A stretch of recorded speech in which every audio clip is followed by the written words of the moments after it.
Hi there, so today we'll be doing a revision session on IBDP psychology. We will be covering a core concept in cognitive psychology.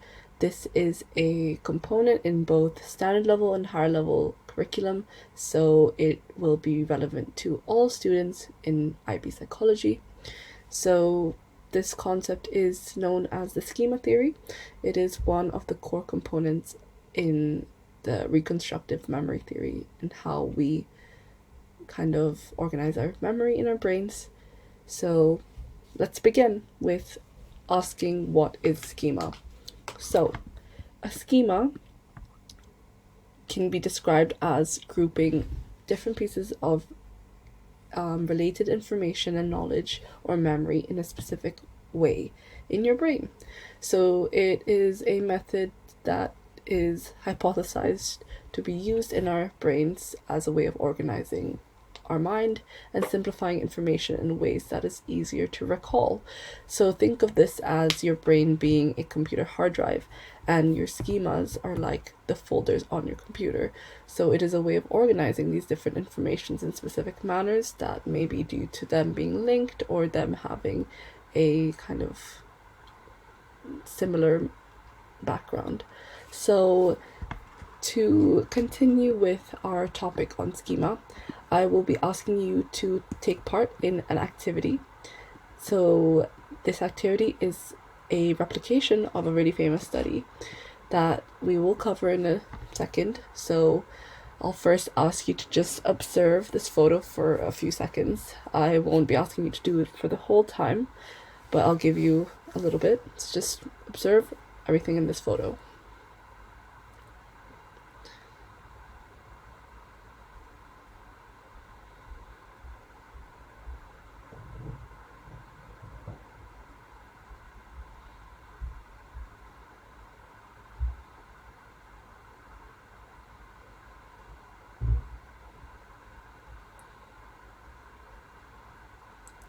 Right, so now that you've been staring at this photo for a little bit, I will now be asking you to try and make a list and recall as many of the items as you can remember that were in the photo that I just showed you. So I'll give you a few seconds for this too.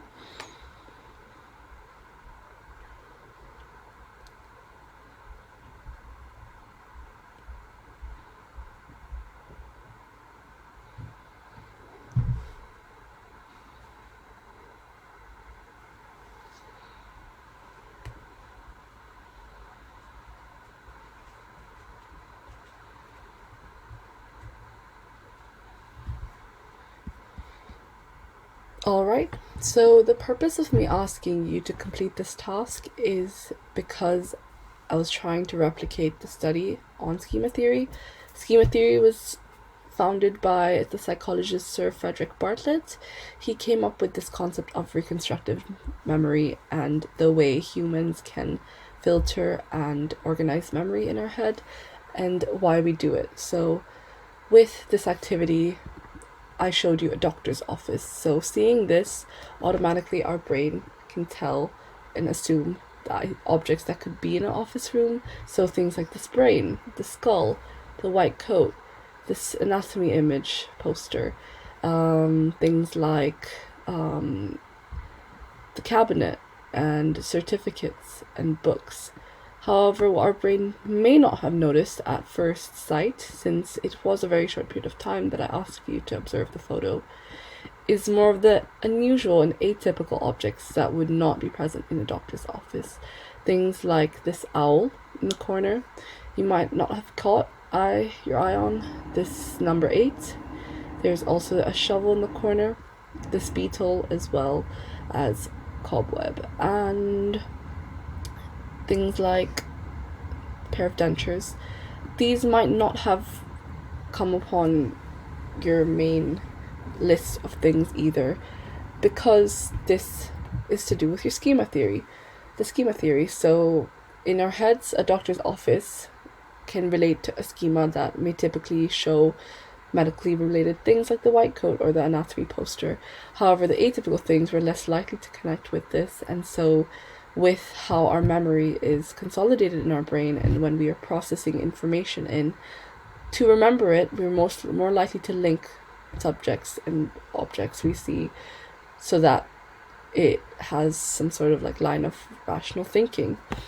So this was a replication of the study Brewer and Trains, and this is a classic study that investigated schema.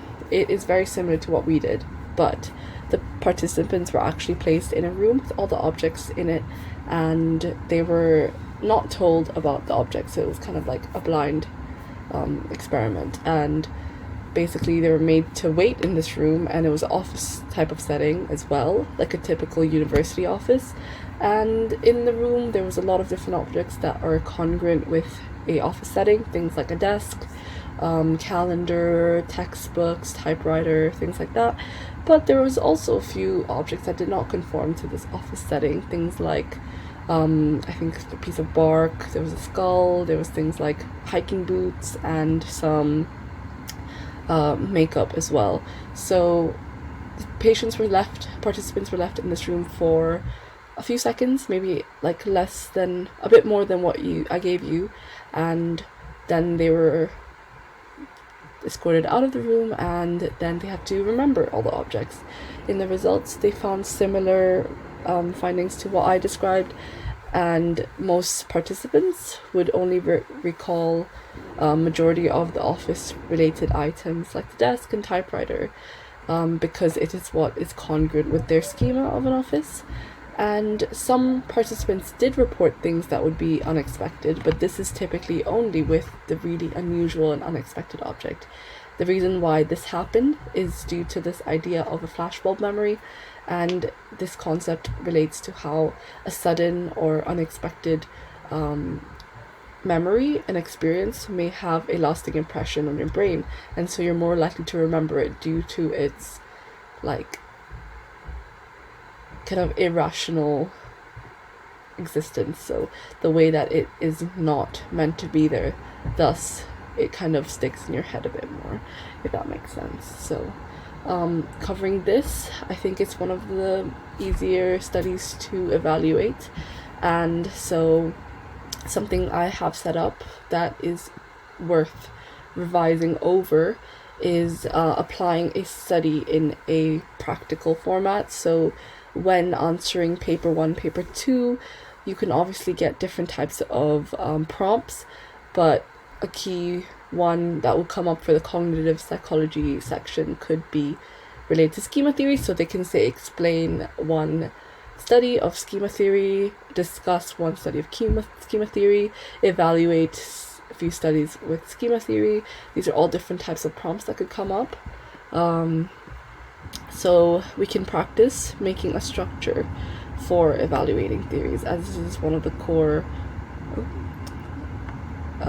aspects with psychology exam in the IB. So especially with the ERQs, it is crucial that you are using the right methods and terminology to do this. One of the ways I really like to remember it is using the deal explanation. So by doing this, you can describe the theory for D. E is explain the evidence, A, application of the theory, and then L is limitations. This is a great way to really break up the structure and be able to cover all the points in the criteria.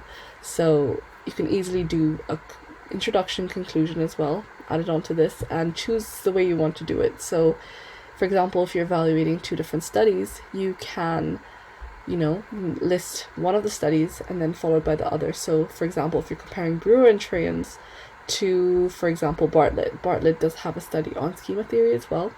You can mention both theories and then do a critical appraisal together. Speaking of the limitations, you could also evaluate individually and then come to a conclusion. So it really depends on the style of writing you prefer. I have made a little template example of what you could do with schema theory if you're writing an ERQ.